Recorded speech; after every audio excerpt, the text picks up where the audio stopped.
Yes, hello everyone. Morning, noon, or night, wherever you may be. And here we are together for our fifth session of Trager movement. And it will be the last anatomically focused session. Today we are interested in the spine. And I just want to remind you of some things I have used and will be using today. First of all, I've got my handy dandy OPTP roller.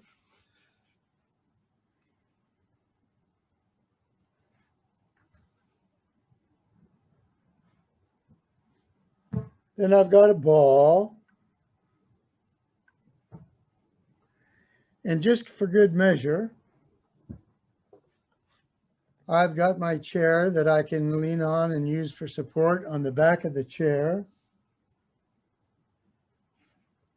and a book or a block or a cushion of some kind that I can stand on when I'm using the chair in order to let one leg dangle. So as ever, these sessions are designed to reach back into material that we have done before and look forward into the free play that we'll be playing with in our putting it all together session. And so you'll find those little tools handy, I think, as we move along. So yes, first, just for myself, I want to open the floor to anybody tell me about any injuries they may have, hips, spine, neck, anything you need to be careful of. That will help me speak specifically to modifications that will hopefully help you out with limitations and discomforts. And if you're working with clients with this work, anything that you have been finding limiting, troubling, uncomfortable, painful in a client that you're trying to help them move through. So again, that just helps me focus on a little bit of the specifics of how I may help you with that.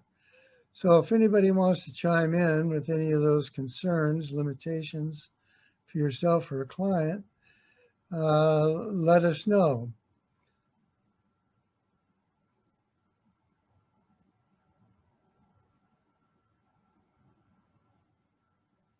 Anything coming through on the chat, Saraswati?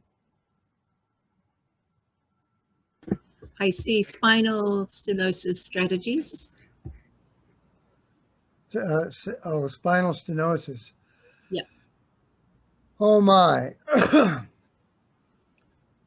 Well, that's a rather specific condition, and spinal stenosis, in my understanding, can be one of two things. As two vertebrae stack on top of each other, the upper vertebrae can start to develop little spurs, which are quite sharp as they grow down in towards the lower vertebrae.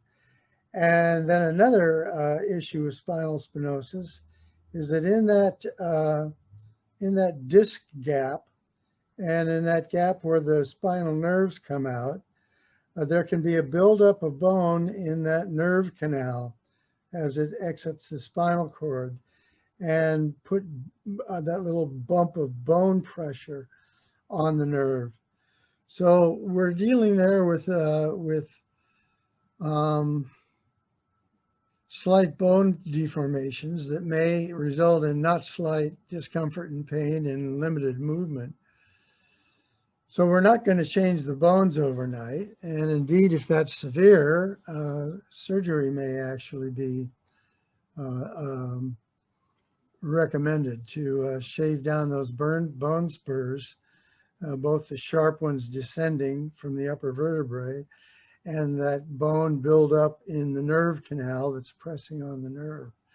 So we just have to treat those conditions gingerly and not expect 100% change and recovery, but to begin to loosen the deep spinal cord, deep spinal musculature that has seized up around those areas in order to protect them. Now that muscular protection may well be important, but it can get so overamped that the pressure of the squeeze of the muscles is actually exacerbating that stenosis and putting increased pressure on things from the grouping of the synergistic muscular contraction around that.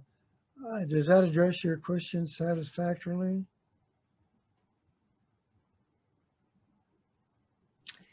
Hi, Deane. It's Rebecca, and Hi, Rebecca. I see, as you know, I see elders and Right. and also people, paraplegics, but spinal stenosis is actually incredibly common. And Yes, if you were to have if you were to have a, you know, what do they call it, a sagittal MRI or something, most of us have some spinal stenosis when we get older. It just happens to be what happens. Most of it, in the lumbar spine. So my question has more to, and I do completely agree with what you said about the musculature seizing up. The issue for most of my spinal stenosis pain, and it's extremely variable, is pain, either radiating pain in the legs or pain in the thoracic, in the ribs, or across the sacrum.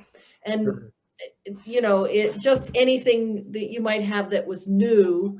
And then I get variable reports from MDs, which I question with my spinal stenosis patients, where they say, well, don't twist. But anatomically, my understanding of the spine is when you don't twist, things get worse. That's right. That's right. Holding so much. And of course, so, there are very few movements of our body that right. will not involve in one way or another spinal twist. Right. So whatever you have, and I'm sure, you know, it's just extremely common in my practice. Yes, it is. And when people hear it, when they hear from the doctor, oh, bad news, I have spinal stenosis. Right. And I say, join the club, you know, right. in the club. Right. Don't we all? It's almost like a fib or something, you know, 80% of people over the age of 70 or even 50 have some spinal stenosis. So whatever you have to address it is what's. Thank you. Well, first of all, it's with those clients, with those patients, it's a take it easy approach, you know, because if you try to do too much too soon, anything too fast, anything too extreme, that's just going to ignite things. And I might mention also that just as almost everybody has some degree of that stenosis as they age, I have seen very, very few clients on my table who do not have some degree of developmental scoliosis. And this does not mean the congenital scoliosis that leads to extreme bone deformation as the bones grow, but just little scoliotic twists and bends in the spine from the habit of carrying everything on one side, compensation patterns that may have developed through the course of healing any sort of injury from the feet to the fingertips.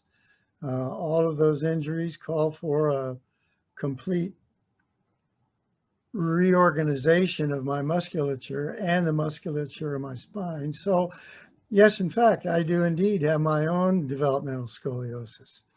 So that's not scoliosis that is, oh my God, this is congenital, there's nothing I can do. But to unwind some of those developmental habituated patterns that have gotten kinked into our spine, maybe ever so slightly, maybe even visibly pronounced, but that come from our habits and our wear and tear as we proceed through life. So those two conditions are extremely common. I'll be speaking, I think, to my own scoliosis attempts at easing, correction, unbending,